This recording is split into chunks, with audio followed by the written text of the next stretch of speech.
see him experience a strange, inexplicable palpitation in his heart. It wasn't fear, but a realization that the world was beginning to reject him because his power had grown too great. He had become so powerful that a single breath could disrupt the spiritual energy of the world. He had to be incredibly careful. He spent his days suppressing his aura, staring blankly at the map on his worn-out table, until the day the sky finally broke. It literally cracked open. Above Gontang Town, the heavens fractured like a mirror being struck by a heavy blow. A massive black vortex appeared in the sky, looking like a shattered reflection. And then, things took a turn for the worse. He felt the very will of the world pushing him away. This low-level map could no longer contain a presence as vast as his. For a max-level character like him, the world had no choice. Beams of light descended from the sky, the light of forced ascension. Whether he wanted to or not, the world was kicking him out. It seemed his time here had finally reached its limit. He sighed, realizing it was time to find a new place to continue his quiet, low-profile life. To be honest, he expected this. He looked back at Gontang Town one last time, a place holding 120 years of memories, before returning inside.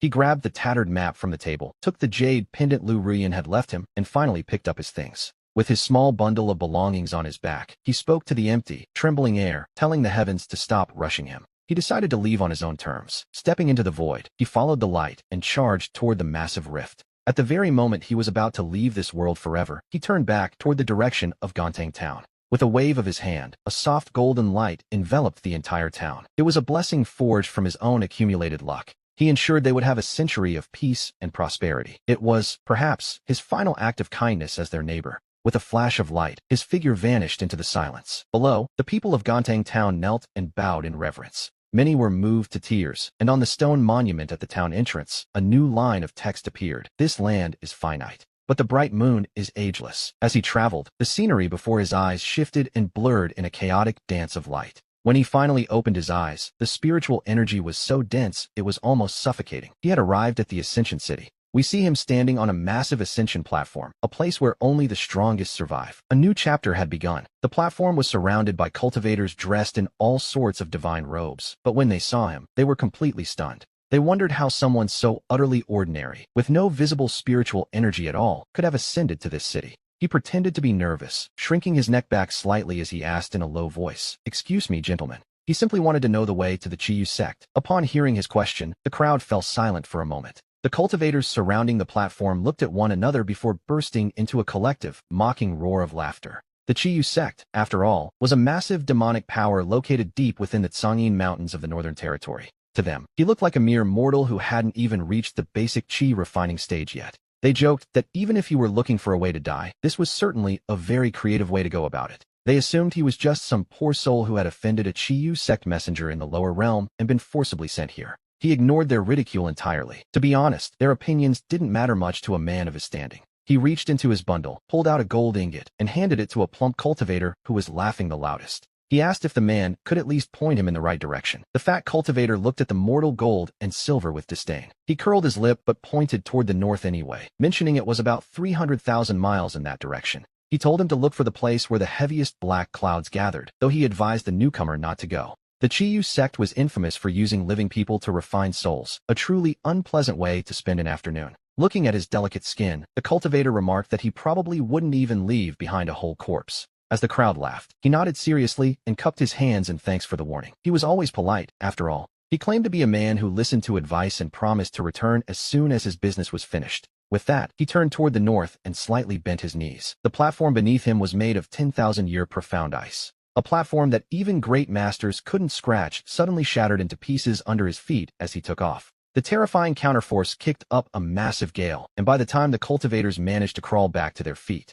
he was already long gone, leaving behind nothing but a group of stunned warriors and a shattered platform. In the sky above, a vacuum trail remained where his body had literally torn through the air, leaving the crowd in dead silence. The plump cultivator swallowed hard, looking at the gold ingot in his hand while his legs shook uncontrollably. He stammered, wondering what kind of physical monster had just appeared among them. Now, 300,000 miles might seem like an eternity for even a nascent soul cultivator in this realm. But for him, it was merely a matter of a few leaps. Half an hour later, we find ourselves at the Tsangyin Mountains. The area was perpetually shrouded in a sinister black mist, right where the main hall of the Chiyu sect stood. Inside, the current sect master, Ancestor Shueming, was in the middle of a furious tantrum, calling everyone useless. It had been 80 long years, and they still hadn't found that cursed town head from the lower realm. Back then, that man had shattered the Ninth Elder's soul-bound treasure and physical body with a single punch. It had ruined the sect's reputation in the lower realm, and Xueming felt their honor couldn't be restored without revenge. The elders kneeling below were silent as cicadas in winter until the great elder finally summoned the courage to speak. He begged the sect master to calm down, explaining that the suppression from the world's laws was simply too harsh. Any disciple they sent down who was stronger than the Foundation establishment stage would be struck dead by lightning. They truly couldn't find a trace of the man, a fact that made Ancestor Xueming's eyes flicker with murderous intent. Just as he was about to lash out, a brilliant streak of azure light descended with the force of a collapsing world. It slammed directly into the white jade plaza of the main hall, causing the entire Tsangyin mountain range to shake violently. Countless palaces and pavilions collapsed instantly in the shockwave, and the air was filled with the sounds of chaos. A terrified Ancestor Xueming led the elders as they rushed out of the hall, only to see a figure standing in the center of the plaza. A massive crater had suddenly appeared in the ground, and amidst the swirling dust, a figure stood wearing a weathered bamboo hat. It was a young man in a faded, white robe, calmly and slowly brushing the dust off his clothes as if he had all the time in the world. Ancestor Xueming swept his divine sense over the stranger, but his heart sank when he detected absolutely no fluctuations of spiritual power. He wondered how it was possible for a mere mortal to cause such destruction. It made no sense whatsoever. He demanded to know who the intruder was and why he had dared to destroy the gates of the Qiyu sect. The man simply adjusted his hat and looked up, his calm gaze sweeping over the crowd of gathered cultivators. He announced that he was the town head of Gontang Town, a statement that caused the entire area to fall into a dead silence. Ancestor Xueming's eyes widened in shock as he realized who stood before him. It was him. He recognized the man as that reckless body cultivator from the lower realm, and the stranger simply nodded in confirmation. The man noted that he'd heard they had been looking for him for 80 years, and to be honest, he was someone who hated trouble. He didn't like being on anyone's hit list, so on his very first day after ascending to this realm, he decided to pay them a visit. He had come to settle the matter once and for all, a claim that caused Ancestor Xueming's fury to boil over into pure rage. Intense murderous intent erupted from the ancestor's eyes as he told the man he had foolishly walked straight into his own grave. He mocked the man, saying that while he couldn't touch him in the lower realm, things were very different here in the spirit realm. Here, he was a powerful deity transformation stage expert, and he immediately ordered his elders to take their positions. He commanded them to form the 10,000 ghost soul-devouring array to strip the man's flesh from his bones. He intended to refine the man's soul into a lamp, and before he even finished speaking, dozens of nascent soul elders began forming hand seals. A massive cloud of black energy transformed into billions of vengeful ghosts, blotting out the sun as they lunged toward him. Facing the combined might of a deity transformation expert and the entire sect, the man didn't even bother to dodge. He simply took a deep breath, slowly raised his right hand, and clenched his fist, focusing 50 points of his raw power. With 11 points of luck and his focus set, he threw a punch that carried no spiritual light or fluctuations of laws whatsoever. There was only physical destructive power in its purest form, as the air was caught in a display of unbelievable strength. The atmosphere was instantly compressed to its absolute limit, and a moment later, a violent explosion erupted from the pressure. A visible white shockwave surged forward like a tidal wave, sweeping across the landscape with terrifying momentum. The 10,000 ghost array shattered instantly, and the billions of vengeful spirits were reduced to nothingness as the nascent soul elders watched in horror.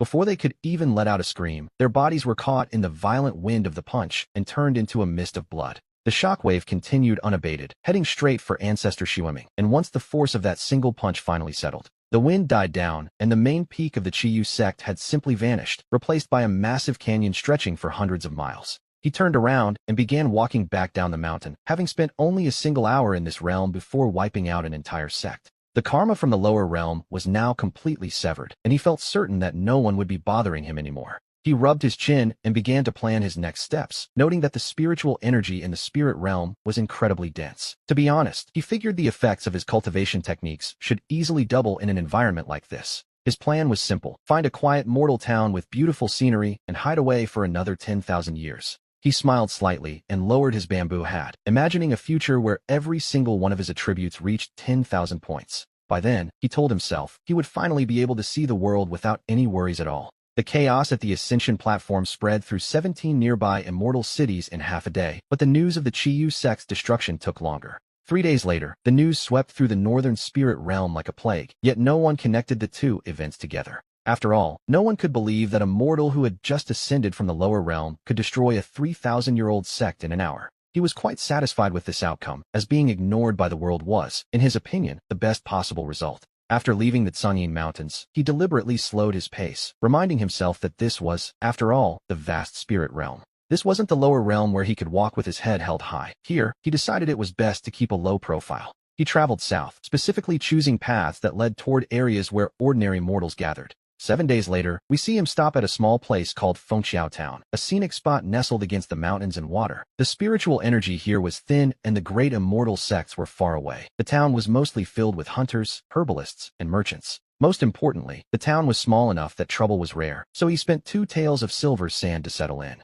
He bought an old house with a courtyard and hung the jade pendant left by Lu Ruyan at the head of his bed. As for that tattered map, he used it once again to steady a wobbly table leg. It seemed perfectly suited for that, regardless of the realm. During his first year after ascending, he didn't increase his strength. Instead, he added a single point to his mana. A moment later, the slow-moving great Guishi art within his body seemed to be suddenly ignited by a spark. The spiritual energy of the spirit realm was far denser than the lower realm, and for the first time, he felt it clearly. A wisp of true spiritual origin was born within him. It was a very weak wisp, to be sure. Perhaps even a novice cultivator wouldn't look twice at it, but to him, it held extraordinary significance because it meant everything had changed. He was no longer just a powerhouse who only knew how to use his fists. He was now a dual cultivator of both martial arts and magic. In the second year, he added another point to mana, and under the nourishment of the spirit realm's energy, the great Guishi art transformed again. It was no longer just a simple technique. It evolved into a new discipline, which he named the Black Tortoise Longevity Scripture.